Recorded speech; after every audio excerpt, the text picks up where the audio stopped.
Hi, welcome to this membership presentation for District 9570. The content of this presentation has been approved by our District Governor, Rod Madu.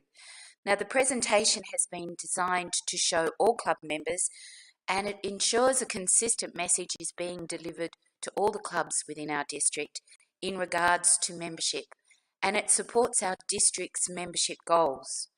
I know that membership is a topic of concern for a number of clubs, and Rod asked me to put together a presentation that could go around and address some of the issues that have been raised. I'm hoping this presentation will provide some ideas, but more importantly, some direction when it comes to developing a membership approach for your club. Just a little bit about myself. My name is Heidi and I'm your District Membership Officer. I'm currently undertaking a third term as my own club's membership officer, and this is the second year as our district's.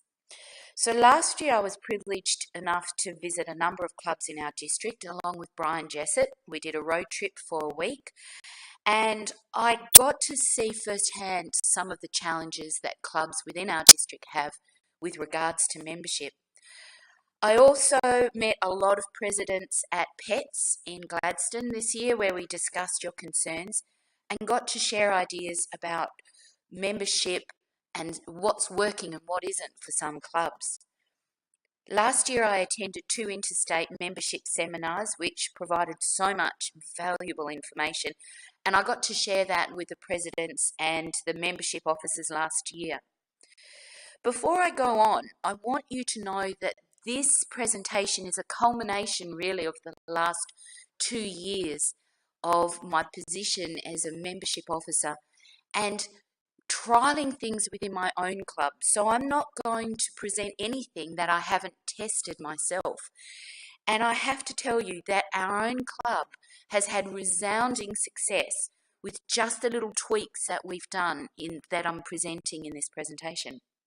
So, for example, last year we inducted 11 new members without having a membership drive or event. People actually approached us wanting to join our club, and I honestly believe it's because we worked on the 3 key areas that I'm sharing with you in this presentation. My role as District Membership Officer is not to help you get members, but it's instead to provoke and challenge your existing ideas about membership and how your club operates. It's to listen to your concerns and provide you with ideas and guidance when you get stuck. And I do like to poke the bear. I actually think that it's healthy to challenge the ideas that we have, especially around membership and about how our clubs run. And I must warn you, I'm not afraid to talk about the elephant in the room and have those controversial conversations that many people would prefer to ignore.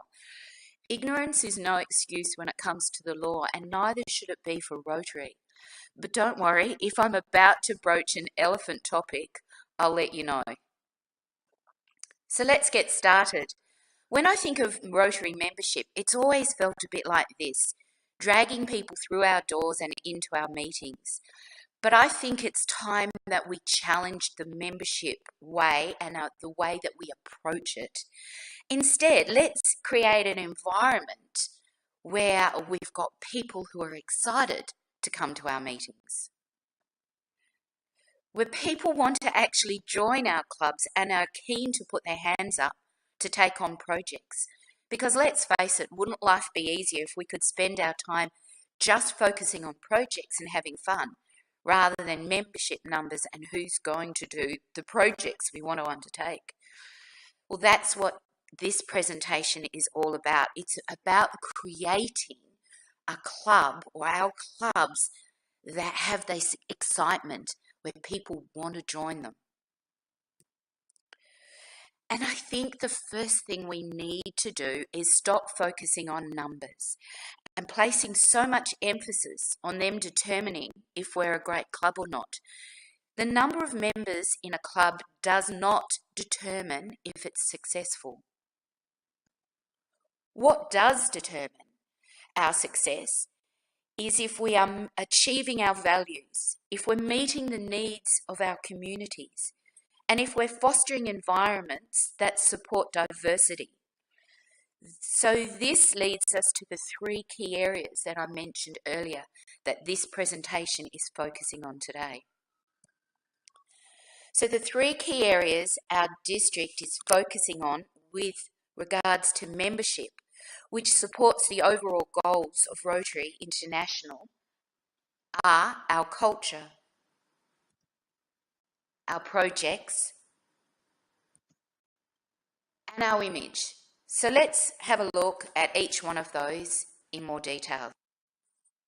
Before we start with culture, I'm just going to warn you that this topic is fraught with elephant in the room alerts. Our culture means how we appear to others and explores a number of questions, such as, are we inclusive? When we look at are we inclusive, we really have to ask the question, do we really make people of all ages, ethnicity, genders, and sexual orientation feel welcome? How do the initials LGBTQIA make you feel? Like, seriously. And do you even know what those initials mean?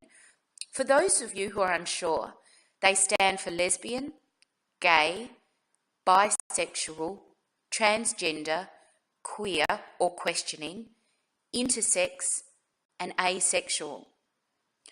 My point with this question is if a person who identified as transgender wanted to join your club, how culturally prepared is that club? Because above all else, Rotary is about working together to achieve humanitarian goals, and that's what our focus should always be. It shouldn't be on someone's sexual orientation, their gender, their ethnicity, or their age. Do our words and actions exclude people? Our actions and words might unintentionally be causing offence to others, and it's time that we actually became aware of this. Some of our in-house jokes might offend potential and really our existing members. And I have to tell you that anyone who knows me knows that I'm fairly open-minded. However, when I hear sayings like, behind every great man is a great woman, I think it's time that we need to embrace the 21st century and amend that saying to next to every great man is an equally great woman. Gender equality is the fundamental principle behind the White Ribbon organisation, which most of you know that our District Governor, Rod Madu, is an ambassador for.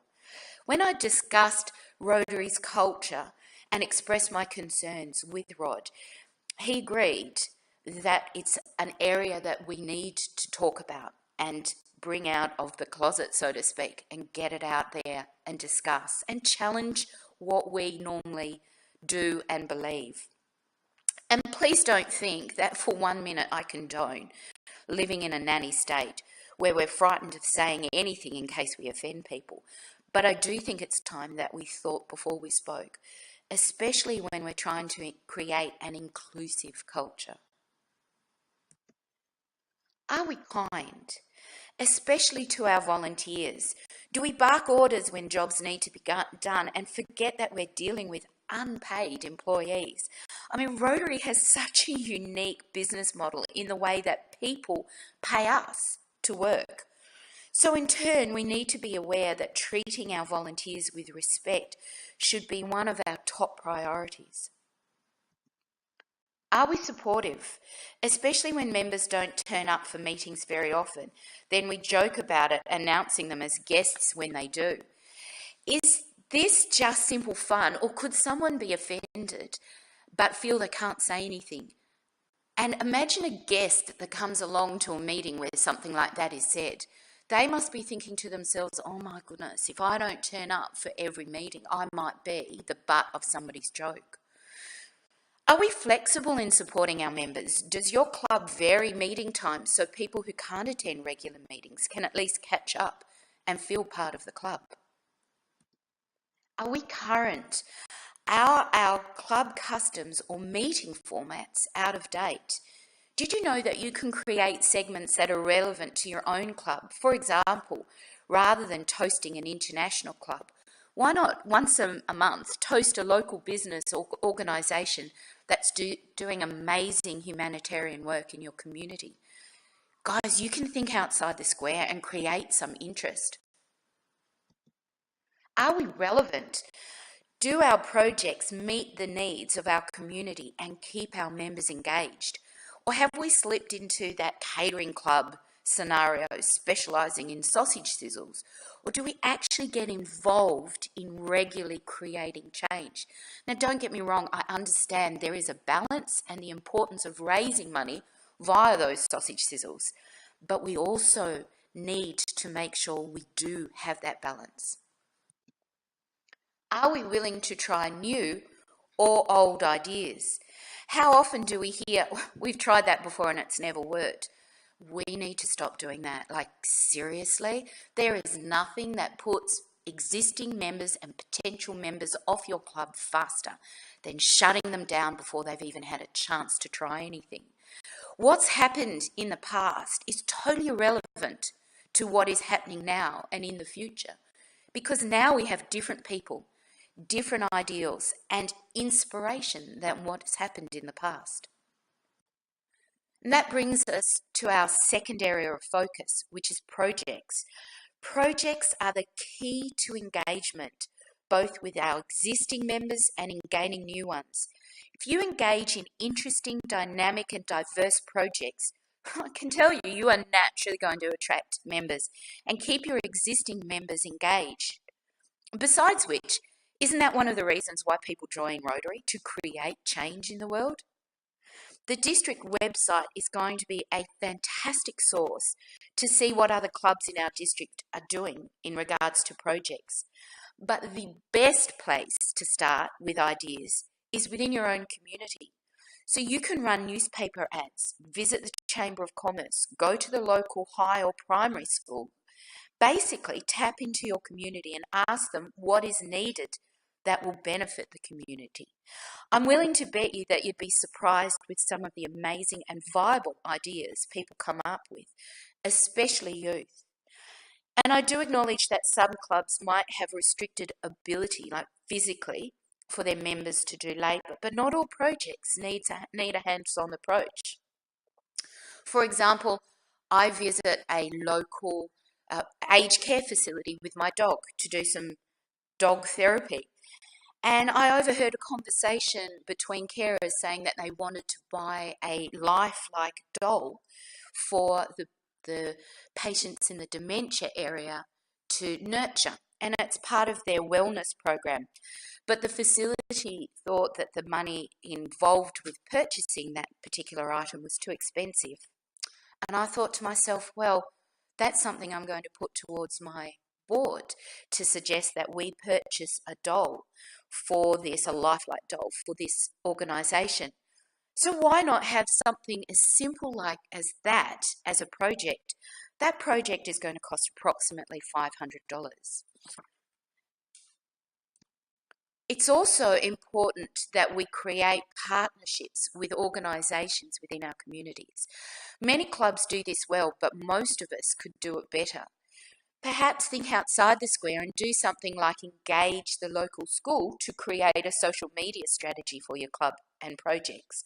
Or ask the local scout group to cater for a campfire discussion night where you invite members of the community to talk about mental health issues in your area.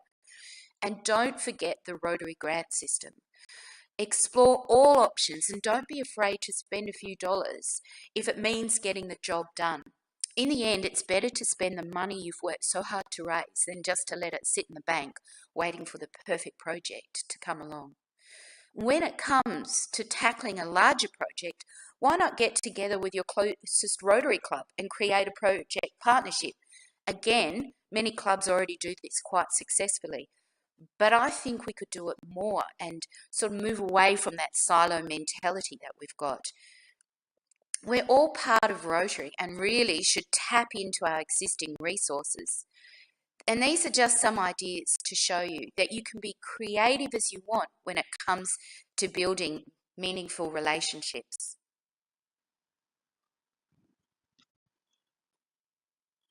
Variety is a key when it comes to projects. So develop a strategic plan for your club's projects and ensure you have a number of small, quick hits that your members can get engaged with. Have projects that are local but take a bit more time to come to fruition, and don't be scared to think big. Have a key project where you engage with a number of organisations to do something amazing within your community. Have a couple of international projects where you either partner up with an existing Rorke's project or you create one of your own, working with an overseas Rotary club or organisation. Having variety will draw in potential members and give existing members variety. So let's stop and reflect for a second. Your club is culturally aware and members are on their A game with welcoming all people into their meetings. Your projects are taking off and it looks like a great year ahead with half a dozen small projects and one large one up your sleeve. So your existing members are excited and glad they're part of a dynamic club. This is amazing stuff, awesome. But what now? Well, if you don't get your image out there, you simply become your community's best kept secret. Okay, locals might know your club exists, but how about new people to your area? Or people who know about Rotary but don't think it's for them? And honestly, I think that is one of our biggest challenges when it comes to our image. It's time to challenge the way Rotary and our clubs might be perceived and get our image out there for people to constantly see through our social media, web pages, local media sources, anything that you can think of. But let's not post ordinary photos of Rotarians flipping snags or talking at the lectern, and no disrespect is intended here to Brian Jessett. I think this picture is more engaging. It's more dynamic and fun, and it shows our community how much fun it is to join our organisation and our club. This photo was taken by the Rotary Club of Seaford in South Australia at their tree planting day. Now, our club's tree planting day is coming up, so long as there's not any danger to anyone's physical health, I'm aiming to take a similar photo and put it on our Facebook page and let the community know that, hey, if you join our club, you're joining a club that's fun and dynamic. If we get our culture, our projects and our image right, then we're likely to attract a diverse range of members. And diversity is one of the membership goals and brings with it a wealth of new ideas, knowledge, skills and experience for our clubs to be even richer by. So here's the big question. What can you do right now? Well, for starters, you can have a yes approach to new and old ideas. And when you find yourself saying, whoa, no, we can't do that, stop and take a breath and ask yourself, why not? Be open-minded and try saying yes. Challenge yourself and your actions. Again, is it funny or is it slightly derogatory? And be honest. Think about how your words and your actions might be perceived by others. Challenge those around you. Again, ask the question, is it funny or is it slightly derogatory? We need to be aware that if we want to create a culture where all people feel comfortable, then we may need to actually think about our usual banter in our clubs. Put forward ideas for projects. Engage and get involved. Get excited. Have fun. You know, you're facing the world as a Rotarian. You are Rotary's image. So every time you wear your Rotary logo in public, you represent our organisation. Sometimes you might have to fake it till you make it, and if that's the case, go for it, but have fun. Be inspirational, be a role model for potential and new members. And I think if you do all of those things right, membership will grow organically. And there'll be no more membership events where we feel like we're dragging people through our doors to join our club. But if you're keen to hold a membership event, think about these 3 key areas that we've discussed in this presentation and make sure you're attracting the right type of members who will work with you to ensure your club is around for many generations to come. It is no point in attracting the wrong type of members to your club. And what I mean by the wrong type of members are members that want to join to be part of Rotary but not necessarily do anything. You want active members, so that's who you're trying to attract. Now, the final elephant in the room alert. In my position, I occasionally hear from frustrated members who feel their club is not the right fit for them. And I emphasise, especially in communities where there isn't another Rotary club that they can join. If this is the case, my first piece of advice is don't give up. Raise your concerns with your club president, then your assistant governor, and then because everybody's here to support you, speak to Rod if you need to. But I'm going to give you a bit of a provocative thought. Why not consider establishing a satellite club?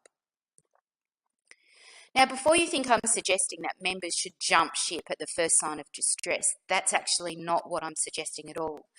However, when fundamental ideas and values are not being met, then we don't want to lose active, keen members. So why not consider forming a satellite club in your area? This gives you an opportunity to find other like-minded people who are keen to join Rotary, but who also feel the existing club might not be the best fit for them. But before you head down that road, replay this presentation over again and think about the 3 key areas that we've discussed, because there is no point starting a new club in your community that hasn't got its culture in order, that doesn't have interesting projects lined up, and isn't prepared to be flexible in attracting new members. Sometimes creating a satellite club is also a great opportunity to try things that are a little bit different. Maybe having a blended approach to membership. It could be a combination of an e-club and a face-to-face club.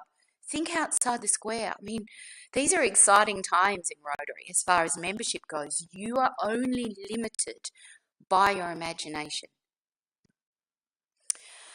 So thank you for your time in watching this presentation. I hope that you've got something useful out of it, because as I said, 11 people we signed up in my own club last year, and that was without a membership drive.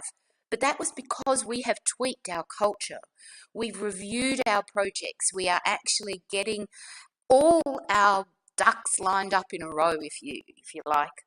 And I know some clubs in the district are having great success with their membership model. And if that's the case, please make sure we cross-pollinate that information.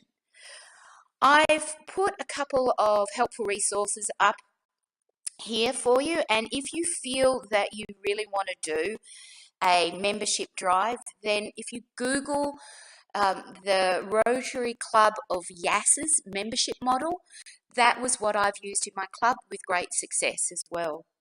There are so many helpful resources out there, but here are just some 3 that I think could spark some conversation.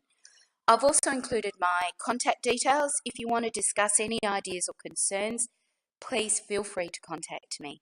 And thank you for listening and for your time today.